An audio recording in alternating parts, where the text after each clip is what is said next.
Alright, hello there guys, welcome back to the e-bike repairs YouTube channel. My name's Dash and I take apart and fix stuff like this. This is a Wisper 575 e-bike battery, supposed to be the best part of 16 amp hours. It's not, it's stopping at like 20 minutes basically into the test. So, to open it up, we've got 1, 2, 3, 4 screws, and then you've got to take off these stickers on the sides. Normally they're just Phillips head screws, nothing crazy.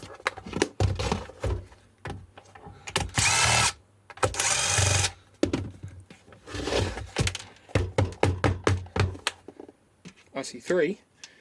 That's not enough. What one's holding me back? This one.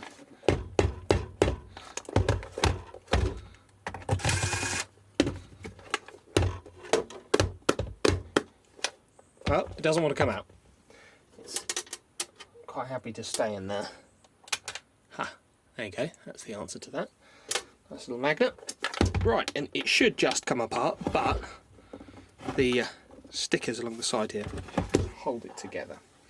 So, take my Stanley blade, just work my way underneath the corner here, try and avoid irreversible damage to the poor thing. There's a limit to what you can do, of course.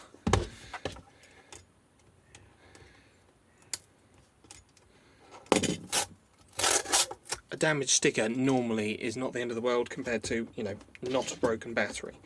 Might be a little bit of the glue still holding it up. Give it a quick. Ah, see? Just like that. Just like that. Okay, rammed full of cells in here today. There's bloody loads of them. We've got our little battery indicator up the top here. That's what these wires are for. Let's give this a snip so I can get some of this out of the way.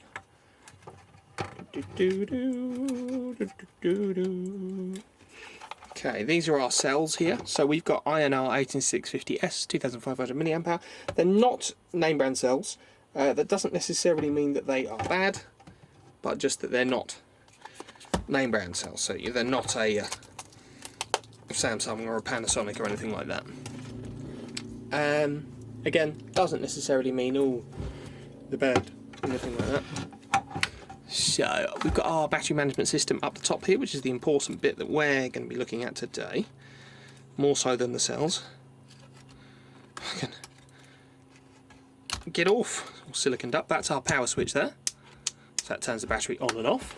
And then we've got our charge port over here, which is like it's not a coax, it's something else, I can't remember what it's called, but that's what that is.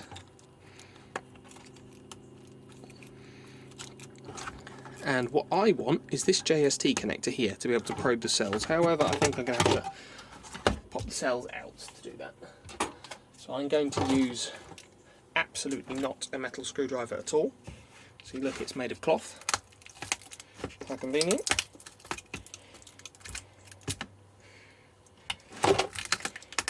This one will be double-sided taped down.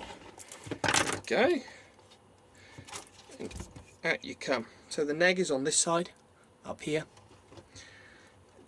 I don't think this can go in either way, but I do like to always mark them up just in case. Put a little minus and a plus on each side of that. Okay.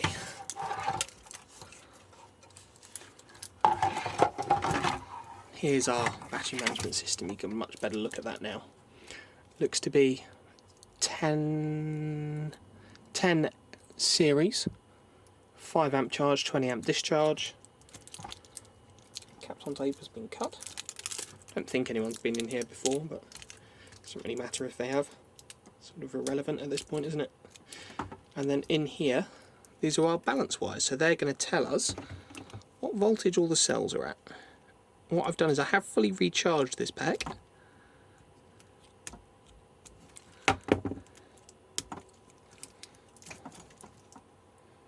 So I'm hoping, oh goodness, we're going to see, little screwdriver, okay.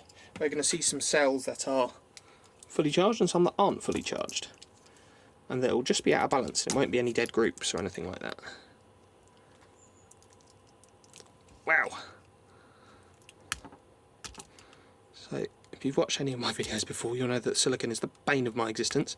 It's very, very, very good for keeping stuff on, so this doesn't, you know, fall off or anything like that when the bike's vibrating around. But it's really, really, really annoying if you've got to take it apart and do anything. It's in the way. Right, will this pull out now? You never want to pry a JST from this end, because your screwdriver will slip down and hit the terminals, and then you'll get sparks.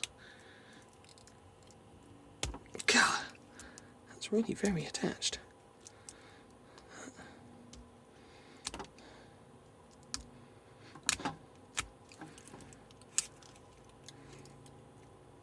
There you go, it's starting to go now. Because yeah, if that was still half connected and you went down and you hit that with the screwdriver, you wouldn't have well, much terminal left. There we go, freedom! Right. You could individually probe these with a multimeter.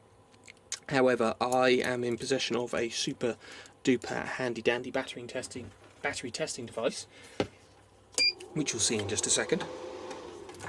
And I'm going to plug this into that. What one's the pos and what one's the neg? That should be the neg, I think, there. Come on. Let's plug that in. Interesting. We're only getting voltage on some of the groups. Isn't that strange? Move you over. There you go. This is what it's linked up to here. We've got good voltage on cells 1 through 8, but nothing on 9 and 10. Nothing showing up at all, which is weird.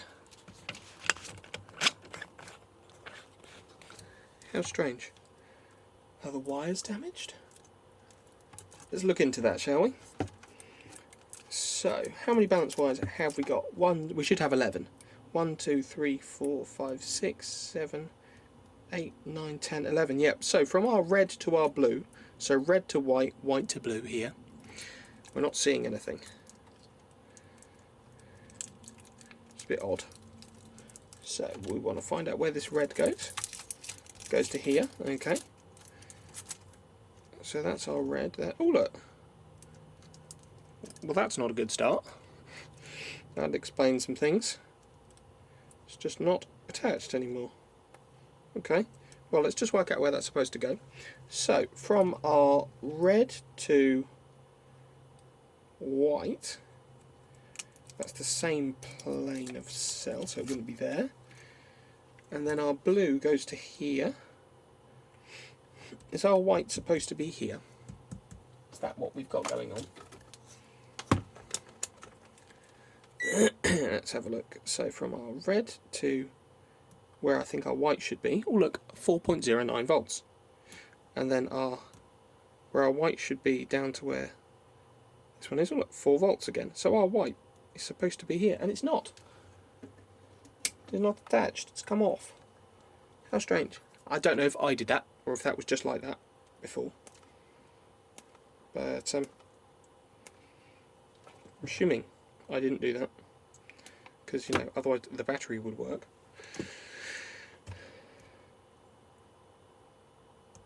This is the same. Have a little look-see, shall we? Get a bit of flux on there. Get a bit of flux on there.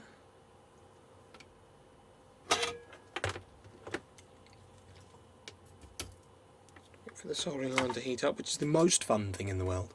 Everyone loves waiting for the soldering iron to heat up. It's just getting there. Tint that.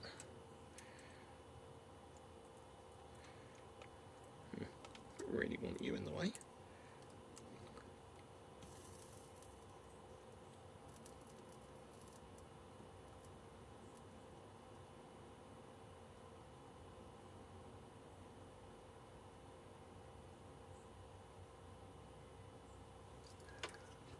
Okay.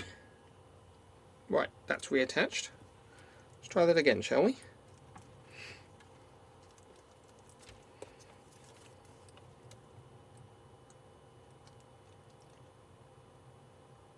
There you go.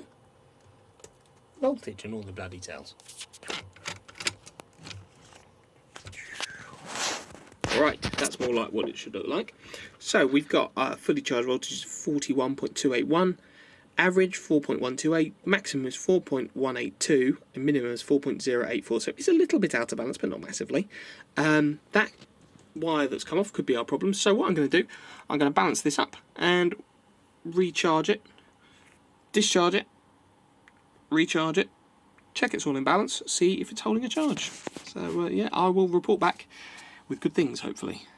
Okay, so following up from that, it tested at 14.12 amp hours, which is not perfect, but not that bad. I've got it hooked up to my tester here, and look at that. It's charged. It's in balance. Yay. Thanks very much for watching. If you like this kind of thing, please feel free to leave a like, rating, comment, share it, subscribe to the channel, the full works. Bye-bye.